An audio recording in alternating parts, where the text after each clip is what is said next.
Hey guys, welcome to the Unwavering Husband School community. You may be wondering what this community is all about.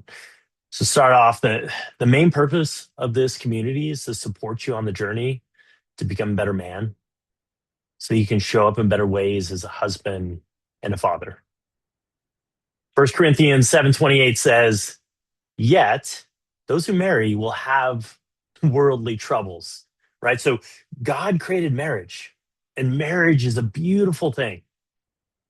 And marriage comes with troubles. In fact, building that marriage that God has designed for you is probably going to be one of the hardest things that you'll ever do. And maybe that's what's brought you here today is that this thing called marriage that when you said I do, you were thinking of all the wonderful things, of all the wonderful feelings. And then at some point, real life set in and things got hard. You see, here's the thing is that in order to build that marriage that God designed for you, you're going to have to become a better version of yourself. And she's going to have to become a better version of herself too. Billy Graham put it this way: marriage is the anvil that God puts man upon and beats the pants off of him.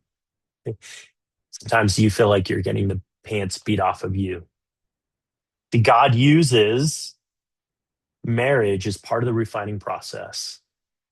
Because if you're going to follow through with that covenant that you made when you said, I do, until death do you part, it's going to require you to become a better version of yourself. You're going to have to take on some of those attributes of love, the patience and the kindness, right? Those things that maybe don't always come naturally to you. Have you ever noticed that your wife seems perfectly positioned to expose the very things that you need to work on? I don't think that happens by accident. Again, I think this is part of that refining process. The other purpose of this community is to have community. Ecclesiastes 4:9-10 tells us that it's good to have the support of others so that when we fall, other people can lift us up. And the same goes the other way, right? When you're in a community and you see other people fall, you can be there to lift them up. And so part of this community is to lift each other up when we need that support. Proverbs 27:17 tells us that iron sharpens iron, right? And when we interact with each other, we can help each other to improve, to become better versions of ourselves. And the thing is one of the hardest, most challenging parts of this process to become that better version of yourself and to repair maybe a broken relationship is for you to be unwavering, for you to stick through when things get hard. You see, Ephesians 5:25 tells us that we as husbands need to love our wives as Christ loved the church and gave himself up for her. That kind of love is an unconditional type of love. It's a sacrificial type of love. And that covenant that you made, it's different than a contract. You see, a contract says, I'm going to do my part as long as you do your part. And if you stop doing your part, you broke the contract. I don't have to follow through with my part. But a covenant says, I will do my part, even if you don't do yours. That's what an unwavering husband looks like. The scriptures also tell us that God demonstrated his love for us in that while we were yet sinners, Christ died on the cross, right? And so he didn't wait for us to get our act together. He didn't say, hey, if you love me first, then I'll love you. He didn't say, if you sacrifice for me, I will sacrifice for you. He went to the cross even while we were still sinners. And as unwavering husbands, As men who are trying to follow through with that covenant, we're to love our wives even when they're hard to love, even when they're making it maybe really, really difficult for you to follow through with your part. It's not about doing your part if they do theirs. You made a covenant to do your part anyways. And that's what an unwavering husband looks like. And you may be wondering, is this community for you? Well, if you're looking to become a better version of yourself, you're in the right place. If you're currently separated, or maybe you're sleeping on the couch or in the spare room, this is the right place. If divorce papers have been filed, you're in the right place. If you're already divorced, or if you're single and you're looking to prepare for a healthy relationship in the future, you're in the right place. What we do with the unwavering husband is again, we're here to help you to become a better version of yourself so that you can be a better husband, so that you can be a better father. And in that process, you're going to grow closer to God. You're going to grow closer to that man that God created you to be. Talk about that a little bit. So what are you going to learn? We've got three main things that we cover. Step number one is to be the man.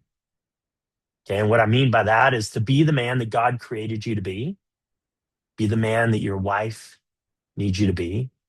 If you have kids, be the man that you'd want your sons to grow up to become, or your daughters to grow up to marry someday. We cover the four characteristics of an unwavering husband. What does that man look like? You learn how to put on the armor of God so you can fight the spiritual battle.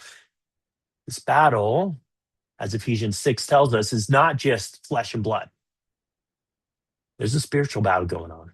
And if you're not fighting that spiritual battle, if you're not suiting up with the armor of God, you're not preparing yourself for that spiritual battle. You learn how to overcome the fears and the insecurities that are blocking you from being that man. Right? The Bible tells us that we need to put off the old man. We need to put on the new man. The Bible tells us that we need to become renewed in mind. Those are all the things that we cover in Be the Man. The next step is to fix the communication. You see, communication is critical to a healthy relationship. And most of you guys would probably agree that if you had really good communication, you probably wouldn't even be looking at this community. You'll learn how to become a peacemaker and not just a peacekeeper. You see, a peacekeeper avoids conflict to try to keep the peace. A peacemaker approaches the conflict to turn conflict into peace. And a lot of us get it wrong by trying to just keep the peace, by just going along to get along. And that might work in the moment, but over time, it's just going to make things worse. The Bible calls us to be peacemakers, not peacekeepers. You learn how to stop fighting and how to start resolving conflict so you can actually move forward, stop arguing about the same things over and over and over again. And you'll learn how to build emotional connection and emotional safety by helping her to feel seen, heard, and understood. Really, really important part of the process. And finally, the third step is to make it last. Okay, so you'll learn how to fulfill your role as a husband. And I'll just give you a little preview into that. Our role as a husband is to love, lead, provide, and protect. All four of those things are really important. And if you're like most men, the providing piece is usually the thing that comes a little bit easier for us. The loving, the leading doesn't always come easy.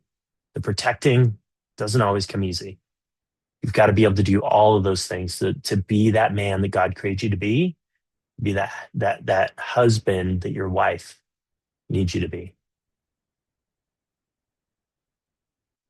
And then you'll learn how to meet each other's needs so you can get that fire burning hot and build an unbreakable bond that will last. You see, Again, in Ephesians 5:25, it tells us to love our wives as Christ loved the church. That type of love, again, is unconditional, it's sacrificial, and it's action oriented, right? Christ didn't just feel the love for us.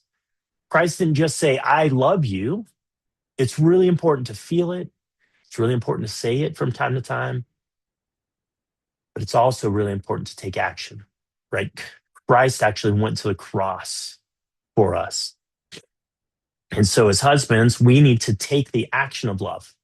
We need to do the things that say, I love you, not just say, I love you, not just feel the love for our spouse, to actually do the things that say, I love you. And every time you do those things, it's like putting a piece of wood on top of the fire of the relationship.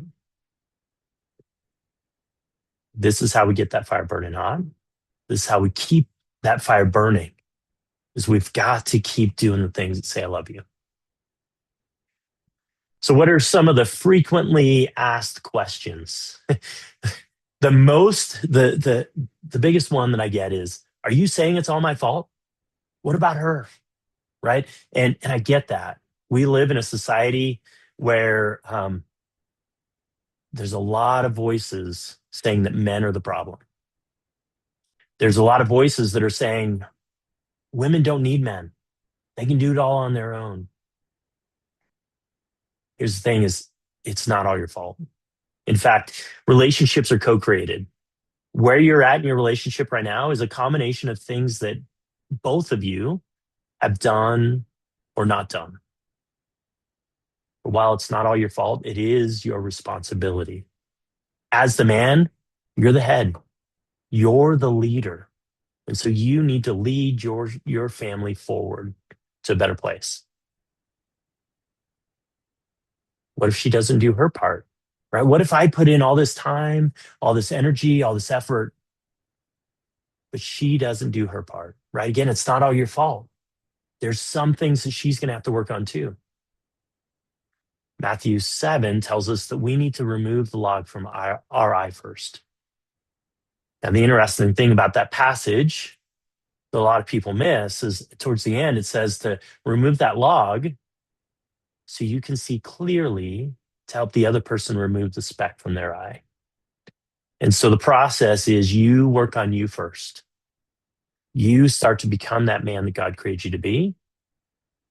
And then the pattern we typically see is then as your wife begins to see that change, as she begins to realize that this is something that's permanent, not just a manipulation tactic, as she begins to trust you that you really are changing, she will then begin to see the log in her own eye. She will then have the desire to come alongside you and work through this process with you. And of course, like I said earlier, we are called to be the leaders. So it's our responsibility to go first. We're to lead by example. Is it too late? You might be wondering, is it too late?